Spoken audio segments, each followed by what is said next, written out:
je suis Cathy Rastel, bienvenue chez moi. Je t'invite aujourd'hui à écouter une histoire, l'histoire d'Iris.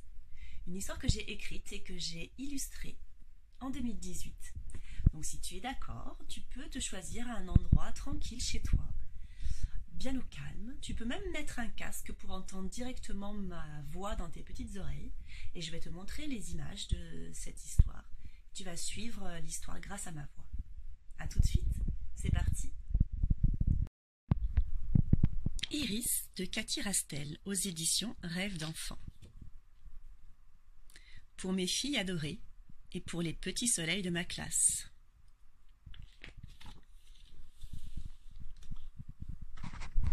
J'ai une sœur jumelle. On me dit que j'ai de la chance. Laquelle? Celle d'être deux? Moi je suis seule et transparente. Dans la rue, on ne voit qu'elle. Elle aime ça. Elle a l'attachement facile et mystérieux. Elle pourrait suivre des inconnus, nous tourner le dos en une seconde, nous rayer de sa vie. Elle passe son temps à fuguer. Il faudrait peut-être la laisser faire, la laisser trottiner si loin qu'elle ne puisse pas revenir. Parfois, cette idée me plaît. Je sais que ce n'est pas bien. Quand les gens discutent avec ma mère, ils parlent d'elle. Elle est partout, elle prend tout, l'espace, le temps, le monde. Oh, le joli sourire! Mais quel amour de petite fille! Quel âge a-t-elle? Comme ses cheveux sont beaux! Elle a l'air très sage. Parfois, certains m'aperçoivent. Je n'aime pas ce que je vois dans leurs yeux. De la tristesse, de la pitié, je préfère regarder ailleurs.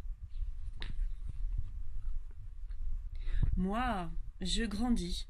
Je me construis une petite vie discrète. Les soins, les médecins, le poney club, ce n'est pas pour moi.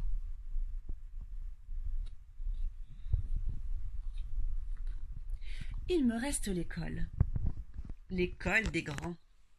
Ma maîtresse est une magicienne. Grâce à elle, je passe des heures formidables à voir danser les lettres devant mes yeux. J'apprends à lire, à écrire, à respirer. Elle remplit mon cahier de points d'or et elle me gronde quand je fais des bêtises. La vraie vie, quoi. Ma sœur, elle s'est arrêtée à l'école maternelle. Elle y reste bien au chaud.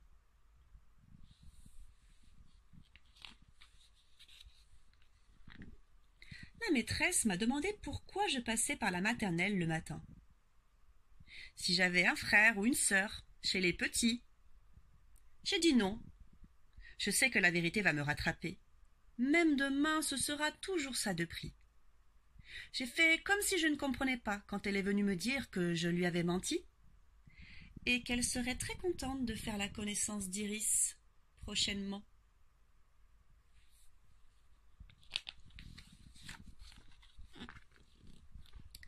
Iris, je voudrais qu'elle grandisse un peu, l'amener avec moi, que notre fossé se comble.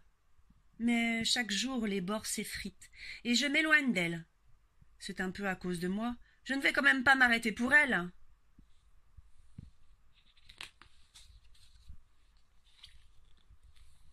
À la maison, j'essaie de lui apprendre des trucs, mais elle est maligne. Elle se réfugie dans les bras de ma mère dès que je m'approche avec un crayon. « Laisse-la tranquille, me dit ma mère. « Laisse-moi tranquille !» 2 ans que j'essaie de lui faire écrire son prénom. Elle s'en fout de rester bête, d'être petite dans sa tête. Elle préfère me piquer des magazines pour les planquer sous son lit. Sous son lit, c'est une vraie caverne d'Ali Baba, avec sa gardienne bien campée sur ses pieds écartés. Dès que je m'approche, elle secoue son tout petit index. Non, non, non, non, non, non, non, non. Quand une chose disparaît de ma chambre, je sais où chercher. J'attends qu'elle s'endorme pour aller fouiller sa grotte avec ma lampe frontale. Je rampe et je découvre le butin de ma voleuse de sœurs.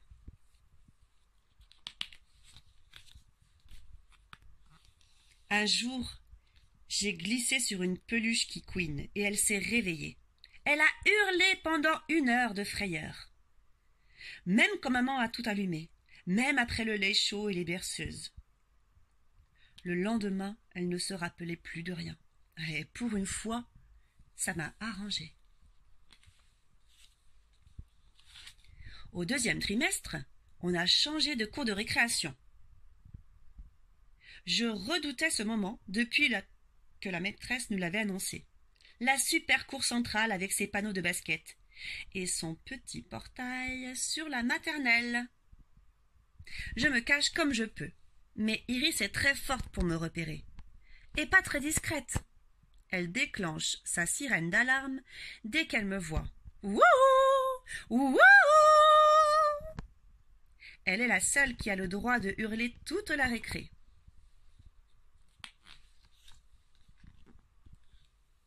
Aujourd'hui, j'ai cru que j'allais pleurer. Je jouais aux billes derrière le plus gros arbre de la cour, en essayant d'ignorer les appels d'Iris. Au moment où j'allais tirer mon premier coup, les cris ont cessé. J'ai soufflé sur ma victoire et je me suis dit que ça faisait du bien quand ça s'arrêtait. C'est là qu'elle m'a plaqué au sol, devant tout le monde.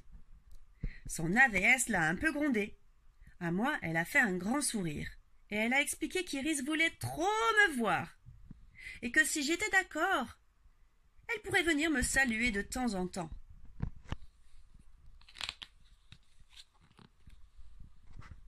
Je ne suis pas d'accord. Je ne suis pas d'accord, mais je ne vais pas leur dire. Ni à l'école, ni à maman.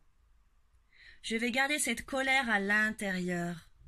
Garder les regards, les commentaires, les rires en mémoire, c'est du poison. Et si je pleure ce soir, je dirai que j'ai mal à la tête ou au cœur.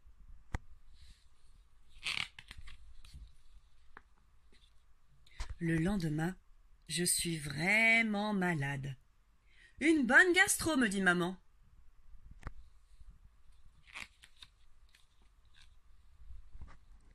Alors, tous les jours, Iris vient me voir à midi pour m'aider à guérir. Elle colle son oreille sur mon ventre et elle m'oblige à lui tirer la langue. Ensuite, elle bat des ailes dans toute la chambre en hurlant. Jusqu'à ce que ma mère vienne la chercher. Je vis la même scène 3 fois par jour, pendant 3 jours, comme mes granules d'homéopathie. Ça y est, aujourd'hui je me sens mieux et j'attends Iris. Je sais qu'elle va débouler et planer dans ma chambre. Je vais lui annoncer que demain je retournerai à l'école. Je vais aussi lui dire que je ne veux plus la voir au petit portail.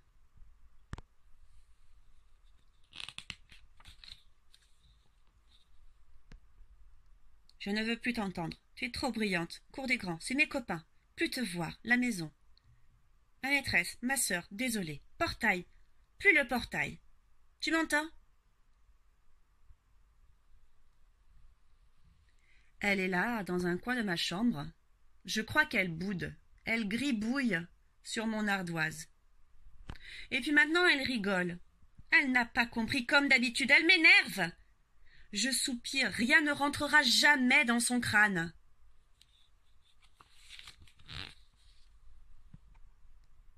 Et puis, tout à coup, elle me tend l'ardoise en regardant ailleurs. C'est quoi encore? 2 bâtons cassés et 2 ronds qui penchent, c'est tout moche. Je repose l'ardoise. Et puis, je la reprends pour regarder un peu mieux.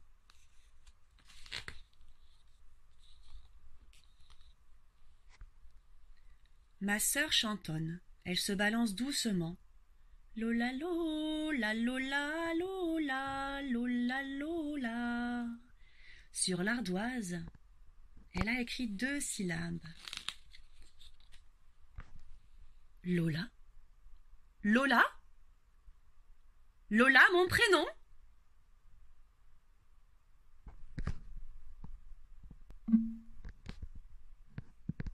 Et l'histoire est terminée. Voilà, c'était Iris, cette histoire que j'ai écrite et que j'ai illustrée. J'espère qu'elle t'a plu et que tu as passé un bon moment avec moi. À très vite.